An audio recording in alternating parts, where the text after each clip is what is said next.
Wala talagang makapapantay sa kadakilaan ng isang ina na ang pagmamahal mas malalim pa sa kailalim-laliman ng dagat. Sa mga #NoFilter selfie na ito, wala siyang pinagkaiba sa marami sa atin. Pero sa likod ng mga litratong ito, ang kanyang munting kwento.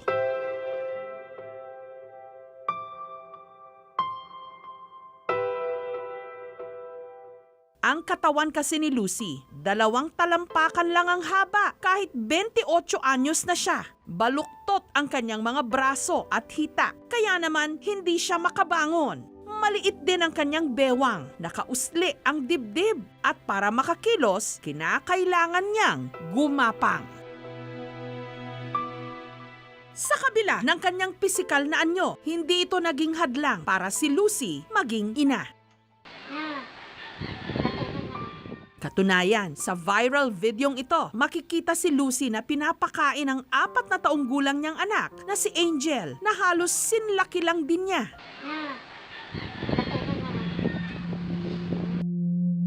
Dito sa bayan ng Glan, sa Sarangani Province, nakilala namin si Lucy. Masakit po, parang hindi ko kaya yung sakit pag yung mga buto ko at hindi ko maigalaw na ganito, ipataas ko, hindi po. Sobrang sakit. Namamaga kasi siya. Para makagapang ko, ito po yung ulo ko at saka kamay ko at sa paa ko po. Ito po, ganito.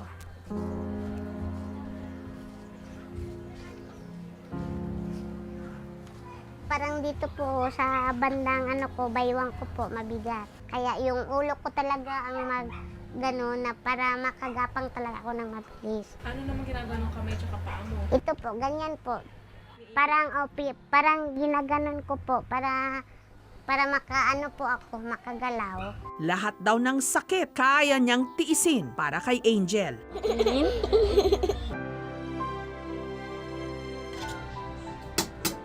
Tuwing umaga, nagluluto ang mag-ina ng kanilang agahan. Ang kanilang deuling na lutuan nakalapag sa sahig para maabot ni Lucy. Habang siya'y nakahiga, isa-isa niyang inihahagis ang mga uling sa lutuan.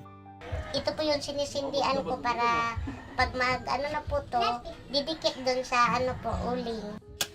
At saka sinisindihan gamit lang ang kanyang bibig. Minsan yung may uling po na tumatalsik, yung baga niya. Pero minsan lang man yung dito, sa kamay ko, minsan napaso ako sa pusporo. Si Angel naman ang tigaligpit ng kanilang pinagtulugan. Dali, puli pa.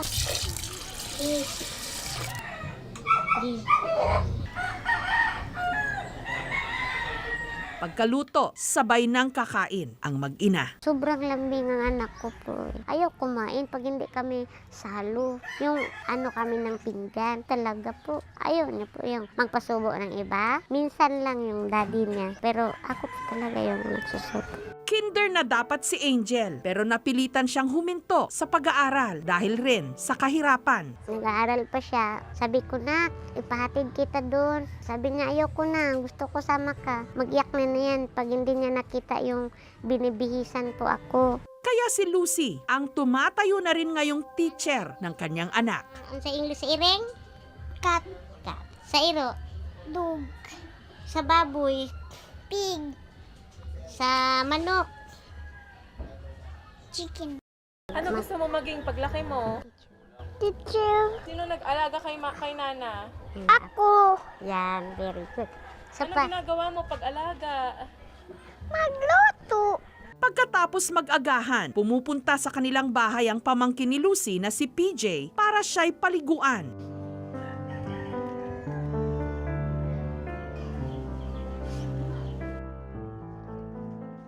Dandanin lang po kasi baka mabali siya.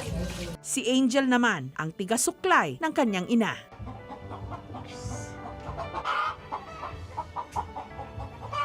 Sa lahat ng ito, katuwang ni Lucy ang ama ni Angel na si Vincent. Sa totoo lang daw, sa kabila ng kondisyon ni Lucy, marami siyang naging karibal noon sa kanya. Hindi ko po alam kung bakit ganun, bakit gusto nila ako. Kasi daw, joker din ako. Pero ayaw ko maniwala dati. Pero si Vincent ang tuluyang nakabihag sa puso ni Lucy. Matagal din ako nag-oo. Pero iwan ko po, parang tunay na talaga yung pag-ibig ko. Mga kakulitan niya, ganun. Mahilig siyang kumanta. Tsaka palagi kaming nagsasama. Doon po ako na-inlove sa kanya. Hanggang nagbunga ang kanilang pagmamahalan. Parang may iba talaga akong nararamdaman na hindi mabuti. Yung sumuka-suka, tapos 2 buwan po, hindi din na ano po yung mens ko. Piti po ako doon, nalalaman ko. Buntis na ako. 3 buwan nung nagdadalang tao si Lucy nung ipagtapat nila sa kanyang nanay Judith ang kanilang relasyon. Nagalit mama ko.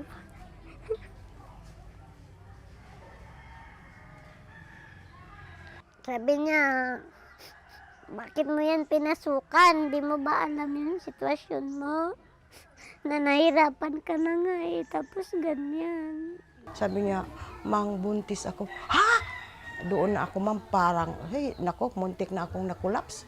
Sa galit, pinaghiwalay daw ni Judith sina Vincent at Lucy. Natakot daw ng husto si Nanay Judith kung kakayanin ba ni Lucy ang pagbubuntis. Si Vincent, bakit niya ginawa? Parang tinuring ko naman siyang tunay na anak. Hindi po tanggap ng pamilya niya. Naglayas po ako, nagpunta po ako ng Nurala. Doon po ako naghanap buhay. Pero si Lucy, buo ang loob. Sabi ko eh, Mang, gusto ko naman din magka-baby para may mag-aalaga sa akin para hindi ka na mahirapan, Mang. Doon ako na parang natahuan ako ba. Pero sobrang sakit talaga kay ang naalala ko lang kung anong mangyari sa kanya habang maglaki ang tiyan niya. Sa 7 buwan ng kanyang pagbubuntis, sinesaryan siya para maisalba ang buhay nilang mag-ina. Habang lumalaki yung kanyang tiyan ay medyo mahirapan nga siyang huminga kasi umaakyat yung uterus sa itaas, yung kanyang diaphragm napupush up din. So yung kanyang thoracic cavity lumiliit, yung kanyang capacity ng lungs niya to ingest air ay nababawasan din. Kaya medyo mahirapan siyang huminga. So ito yung dahilan kung bakit ang kanyang obstetrician ay nag-decide na i-terminate yung kanyang pregnancy as early as 7 months para hindi na siya mahirapan at malaki na rin yung possibility na mabubuhay yung baby. Sabi ko na, kalika na, didi ka na kasi may gatas kasi po ako eh. Tapos galaw-galaw yung anak ko, gusto ko po yung yakapin, gusto ko po siyang halikan. Pagkaluwal kay Angel, kinailangan itong manatili sa incubator. Matapos ang 3 buwan, umabot sa mahigit 200,000 pesos ang kanilang kinailangang bayaran sa ospital. Nangutang ko, ma'am. Dala ko ng 30,000. Sabi ko sa mister ko, binigay sa atin to. Kaya natin to. Ipalabas lang natin to sa luha. Kaya wala na tayong magawa. Pilit inalagaan ni Lucy si Angel sa tulong ng kanyang pamilya. Pero isang araw daw, ang bata muntik nang madisgrasya. Nakaidlip ako, tapos nagapang pala yung anak ko patungo dito sa gilid ng para malaglag at may manok. Saya-saya niya. Sus, pag nakita ko na po, naku, anak ko, tapos layo-layo yung distansya. Sabi ako, Lord, please, mawa ko sa akin, Lord. Huwag mo muna siyang paggalawin. Mabilis akong gumapang po. Kinagat ko yung damit ng anak ko, hinira ko ganyan. Hinira ko pa punta doon sa tabi ko. Dito na nagpasya si Nanay Judith na pabalikin ang ama ni Angel na si Vincent para may makatuwang si Lucy sa pag-aalaga sa bata. Humingi po ako ng kapatawaran sa kanyang magulang. Sana matanggap niyo ako. Kasi po, mahal ko na po yung anak niyo. Tinanggap ko naman kasi naisip ko, ama din siya ni Angel. Kalaunan, bumukod na sina Lucy. Sige, bitiwan natin. Tingnan natin kung ano ang sitwasyon. Kasi pangarap niya magkapamilya. Pero kung merong problema, siyempre sa mama pa rin. Nung araw na naroon ang aming team, magsisimba sina Lucy. At para makalabas ng bahay, kinailangan niyang gumapang para makalipat sa catering ito na siyang binuhat ni PJ at ng kapitbahay nilang si Eliza. At saka siya inilipat sa wheelchair. Ay, bigla ako hapon. Parang masyak ko hapon. Dahil maputik at makitid ang daan palabas ng highway, binuhat ulit ni PJ at ni Eliza ang wheelchair. Sakay-sakay si Lucy. Binubuhat ako, parang hindi ako makahinga kasi nanibago na naman sa pag-upo. Pagkatapos, sumakay sila ng tricycle. Si PJ umupo sa likod habang hawak ang wheelchair ni Lucy. Maya-maya lang, dahan-dahan na itong umandar habang hila-hila ni PJ ang wheelchair sa likod.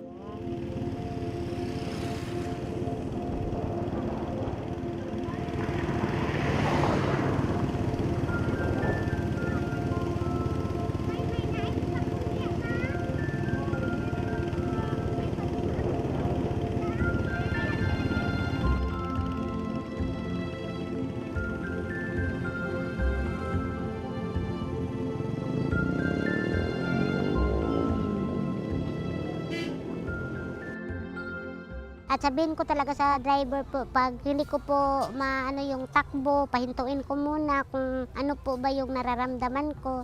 Hinto naman ang driver. Amen. Sa totoo lang daw, matagal nang inaasam-asam ni Lucy na magkaroon ng sariling top-down tricycle o sidecar para hindi na siya kailangan pang hilahin sa kalsada. May sasakyan kami para hindi kami mahirapan magsimba, makalabas, mamasyal. Normal naman daw nung isinilang si Lucy. Pero nung siya'y 8 buwan, napilayan siya. Paumpisa ba maglakad, tapos naghawak siya sa dingding, bigla lang siya napaupo, umiyak na umiyak. 5 taong gulang naman daw si Lucy nung napansin nilang baluktot ang paglaki ng kanyang mga kamay at paa. Idahan-dahan ko yung pasok kong kamay ko, mag-count muna ako, 1, 2, 3, iganyan ko. Parang hindi na ako halos maghinga.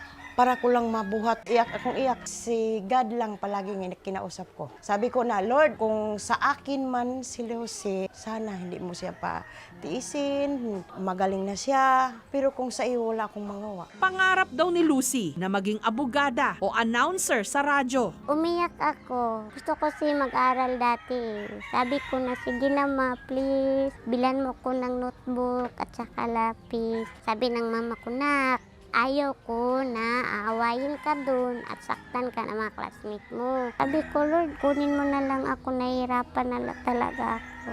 Ayaw ko ng ganito. Okay lang po na kunin na ako ni Lord kasi sobrang hirap. Pero ngayon, may lakas na raw siyang lumaban para sa kanyang anak. Kaya ko na po. Ayaw ko pong iwanan si May na maliit pa siya. Gusto ko po maranasan po na lumaki yung anak ko na siya na po yung magtulak sa akin, magsimba kami, magdalaga na siya. Nito lang nakaraang linggo, kinuhanan sila ng video at in-upload ito online sa pag-asang may tumulong sa kanila. Ang kumuha ng video, walang iba kundi ang nakababatang kapatid ni Lucy, ang 24 anyos na si Benji Moore o More. Na katulad ni Lucy, meron din palang sakit sa buto.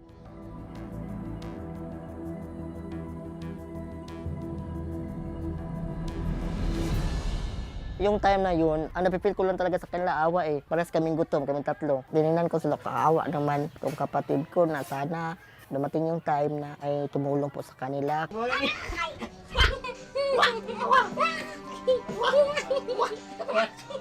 Anganga po ako sa kapatid ko po. Kaya't ganyan po ang kalagayan. Talagang binibigyan na yung best niya po para maibigay niya sa anak niya. Hindi pa raw nakakapagpatingin sa espesyalista ang magkapatid. Kaya sinamahan sila ng aming team sa isang orthopedic surgeon sa syudad ng General Santos o Gensan. Si Lucy at si More may osteogenesis imperfecta o brittle bone disease. Marupok yung buto nila, kulang yung production ng collagen or the quality of the collagen they are producing. How long will they live? Tulad lang din sa ibang ano. Pero usually naman kasi, tulad ng isang babae, di ba, kita mo yung chest niya na kaganyan. No? So, usually, ang kanilang exit is more on the respiratory side. Kasi nahihirapan sila maghinga. Para kahit paano mapagaan ang loob ni Lucy, dinala siya ng aming team sa isang istasyon ng radyo sa Gensan para iparana sa kanya ang pinapangarap niyang maging radio announcer. Ako po si Sheila Marie Canunayon and Lucy sa madaling tawagin, Lucy. Ang saya-saya ko dahil pinapangarap ko to na maging DJ ako. Gusto ko po na sa maraming tao mapasaya ko at marinig yung busis ko na parang busis bata. Meron kaming something for you. Simpleng pangpahalipay galing po sa ating opisina. Masaya kami para sa inyo dahil maraming mga taong may magagandang kalooban upang matugunan ang mga pangangailangan natin dito sa Sarangani. And another blessings, a good news from our governor, nag-advise po siya for a possible job opportunities para kay Vincent. Katulad po nung advice natin sa inyo, magbibigay po kayo ng biodata sa Provincial Government of Sarangani nang sa ganun mabigyan po siya, makita po natin kung saan po siya possible na mag-fit for possible po na trabaho para sa kanya. Sinorpresa rin namin ang mag-anak ng educational scholarship para kay Angel. Pag senior high school siya, pwede siya nang mag-aral doon sa Stratford International School. Libre ang paaral at saka bibigyan din natin siya ng stipend para may pagkain, may pamasahe, may pang-araw-araw. So valid ito paglaki niya, no? Yan, okay. Okay. Ngayon, pagkatapos na niya ng senior high school, bibigyan natin siya ng Certificate of College Scholarship. Valid forever ito. Okay, baka maka-stop siya or whatever. So valid ito hanggang makagraduate siya ng college, So again, may stipend din siya, may mga benefits, libro, pang-thesis niya. Yun, iso-shoulder na yun ang paaralan. Nabigyan din ng libreng 3-month electrical course si Vincent. Ibig sabihin nito, pag mabigyan ka ng certificate, mahang mo ito doon sa bahay. At least makita ng anak mo, ma-inspire siya na ang kanyang daddy pala ay may titulo. Maraming salamat po dahil hindi na po ako mahirapan sa pagpaparal ng anak ko. Gusto ko lang po talaga na hindi mahinto-hinto yung pag-aaral sa anak ko kasi po hangad ko din dati po mag-aaral ako kaya sa anak ko na lang ibubuhos. Gusto ko po na yung mga pangarap ko na anak ko na lang po yung umabot para sa amin. Nagkaroon na rin ng pagkakataon sina Nanay Judith at Vincent na mag-usap at magkapatawaran. Hindi maiwasan sa magulang na kasi nakita ko ba na kung paano maghirap, kaya nagkaganito kami noon. Pero sa ngayon, wala na. Salamat.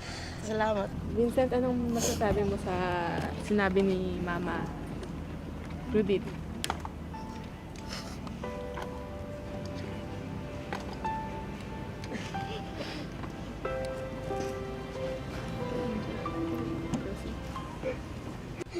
Maminaw rin ka na ko ting. Kaya para lang sa iyo ninyong mga ilusi o Unta may sabdan ni mo ko.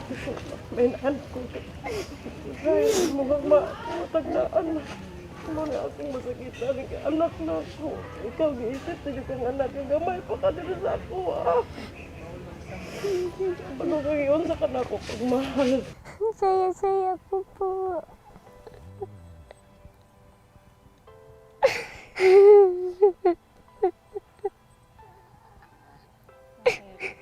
Alam ko naman po na nasaktan yung mama ko. Pero, Mang, sorry.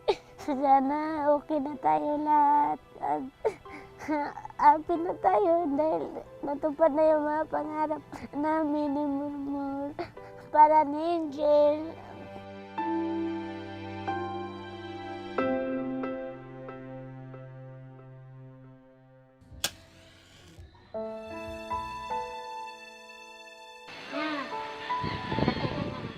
Walang hindi kayang gawin ang isang ina para sa kanyang anak. Lahat ng kakulangan, pilit pupunan. Lang akong hapon, para masyak kong hapon. Anumang sakit, titiisin.